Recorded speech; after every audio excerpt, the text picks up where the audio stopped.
Hello, welcome to Viewpoints. My name is George Beach and I'm here with Ken Fletcher today to discuss his award-winning thesis, Aviation Security, a case for risk-based passenger screening. Ken, welcome. Well, thank you, George. Glad to be here. Can you tell us a little bit about your thesis? So my thesis looks at three different approaches to passenger screening. One is our current method used within the U.S.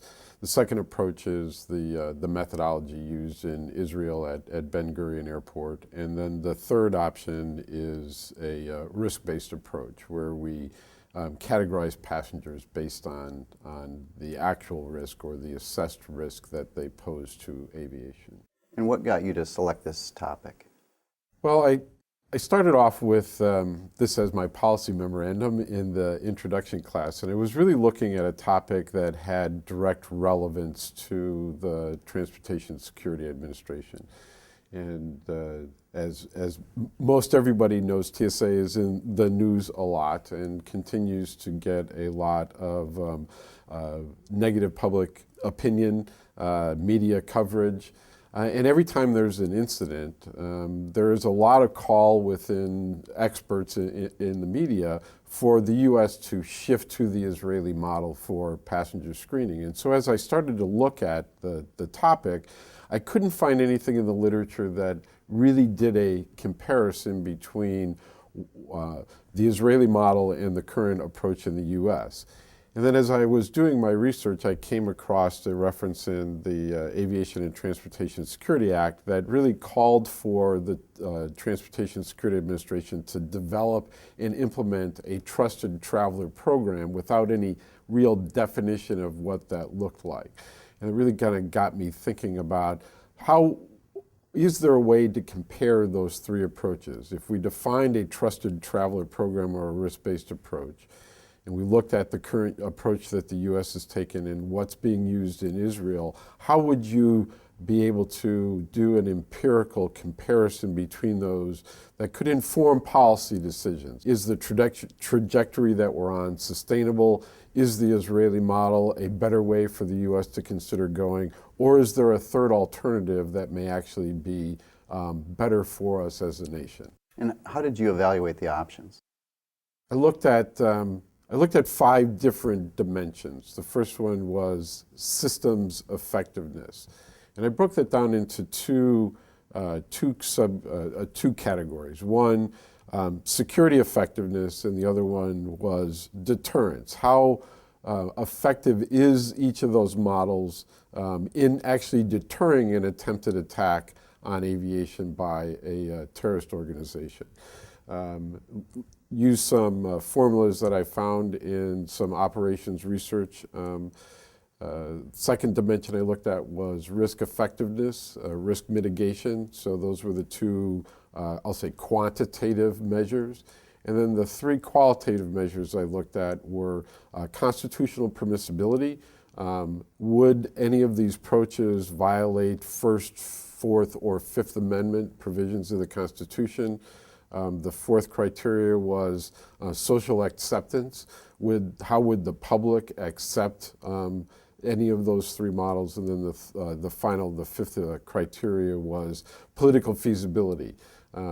Does Congress, the administration, whatever that administration that happens to be, would they have the political will to shift to a different model? Or is there the political will to sustain the current approach that we've been taking since 9/11? So you've used the term risk-based security. How would you define risk-based security? So I define risk-based security as taking what we know or don't know about individuals. And we know a lot as a government about a lot of individuals. So the example that I use are individuals that have gone through a very comprehensive background investigation for a top secret national security clearance. The government knows a great deal about those individuals. We also know a great deal about individuals that have ties to terrorist organizations. So how do we take what we know about people, giving individuals the opportunity to provide additional information to the government to be able to inform a risk assessment at the individual passenger level, and then based on that risk assessment, subjecting them to different, varying levels of primary security screening. So the risk-based model that I have proposed really groups passengers into 4 different categories. The no-risk traveler, that would simply, would really be subject to nothing more than identity-based security, identity validation or verification at the airport, but wouldn't be subject to physical security measures because we would be able to make the determination that they pose no risk to aviation. The low-risk traveler who would be subject to significantly less primary security measures than most passengers are subject to now. The high-risk traveler, the individual that's associated with terrorism, that would actually be subject to a greater level of security screening than passengers are today. And then that 4th category, the unknown risk traveler, that would largely go through the same process that we apply to all passengers today. And then, so taking that, what we know or could know about people, categorizing them into one of those 4 different groups, and then applying the right level of physical security to that individual as they transit through the passenger screening. Is there a key element in your thesis that TSA should consider? I think the key element is that we need to approach alarms, anomalies that occur in the screening process as a systems alarm philosophy. So now we deal largely with alarm resolution. You come through the screening process, you walk through a metal detector, the metal detector alarms, and we apply secondary screening measures to resolve whatever the source of that metal detector alarm is.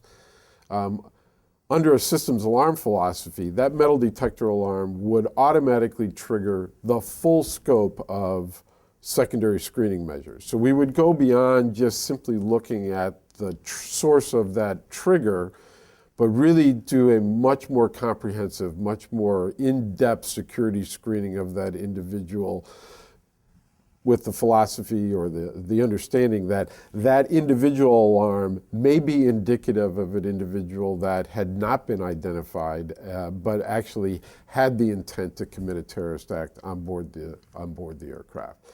And so it's really that shifting away from merely resolving alarms to a systems alarm philosophy, which is really, in my view, the key to success from a security effectiveness perspective of the risk-based approach. Well, I hope it works out that way. Ken, I want to thank you for joining us on Viewpoints, and congratulations on winning the Thesis Award. Great. Thank you, George. It's my pleasure to be here.